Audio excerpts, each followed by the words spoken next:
Retirement chapter में बेटा हमारा क्वेश्चन है, आशा, दीपा, लता 3 पार्टनर्स हैं, 5:3:2 इनकी रेशियो है। बैलेंस शीट हमें दे दी है और बैलेंस शीट में हमने देखा कि P&L अकाउंट हमें डिस्ट्रीब्यूशन जैसा नज़र आ रहा है, EPF हम कभी बांटते नहीं हैं।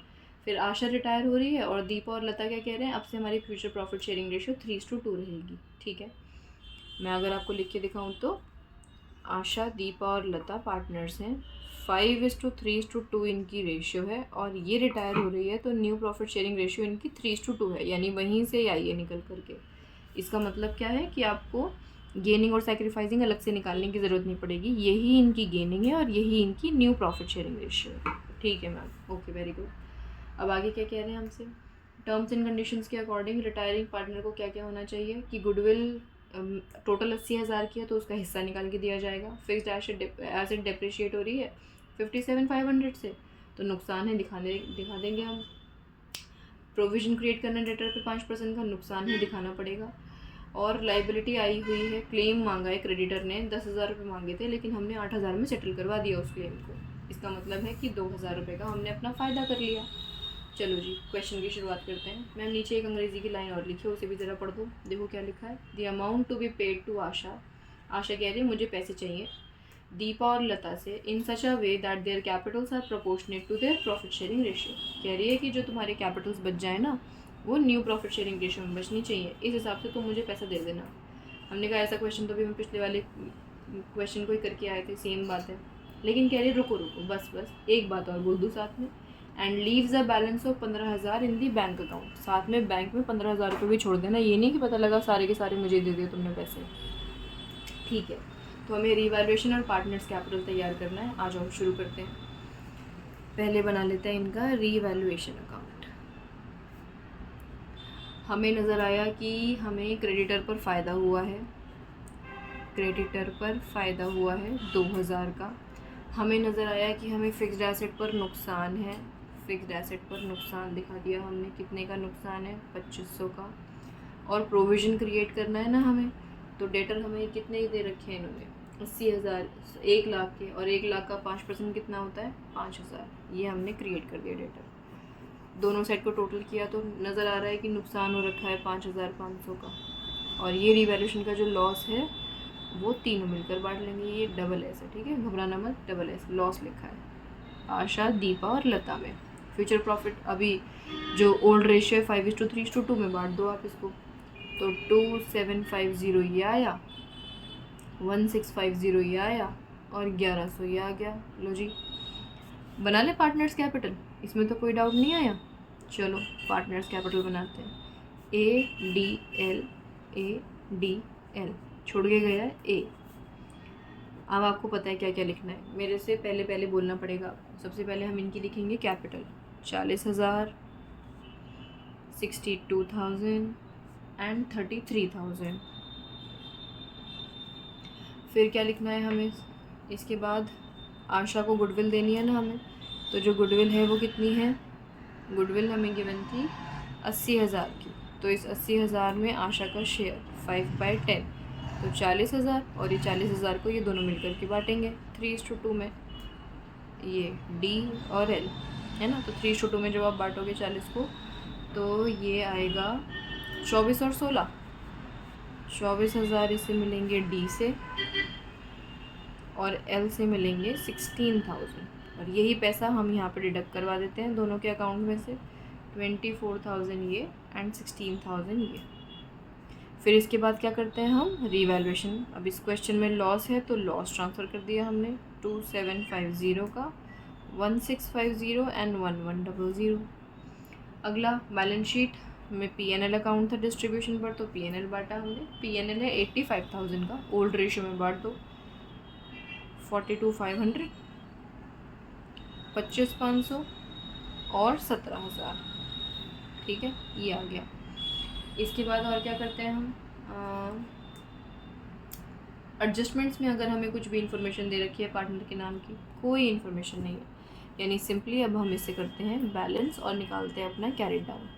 वो कैरेट डाउन जो हम लिखेंगे नहीं लेकिन अपनी वर्किंग नोट के लिए निकालेंगे।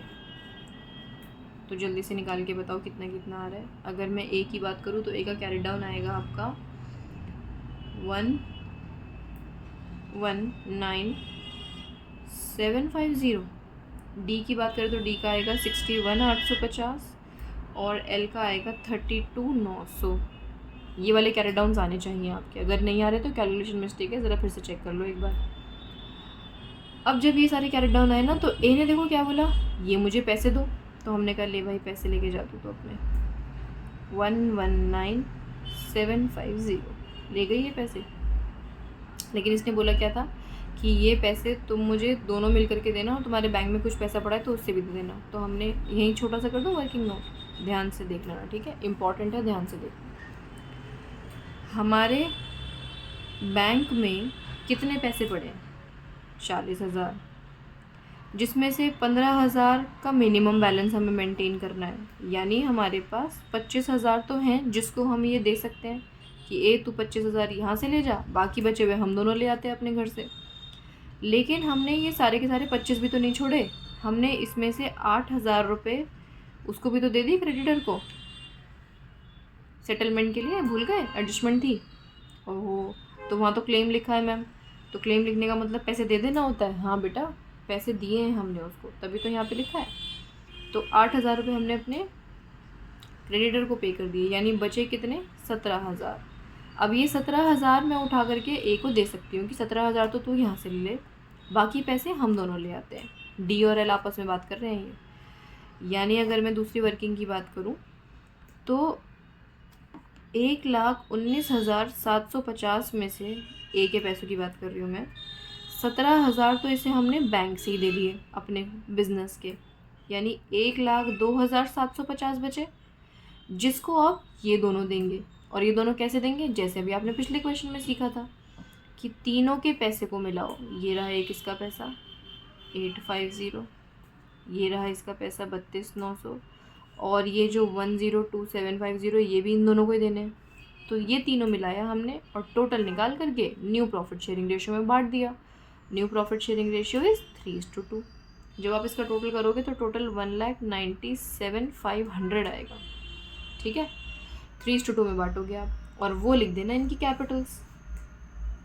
यानी अगर मैं डी की बात करूँ तो डी की कैपिटल आएगी 116500 की, और एल की कैपिटल आएगी 79,000 की, जब आप इस वाले अमाउंट को 3:2 में बांटोगे तो, ठीक है ना। तो ये बटा, अब आप डिफरेंस देख लो, आराम से निकालो।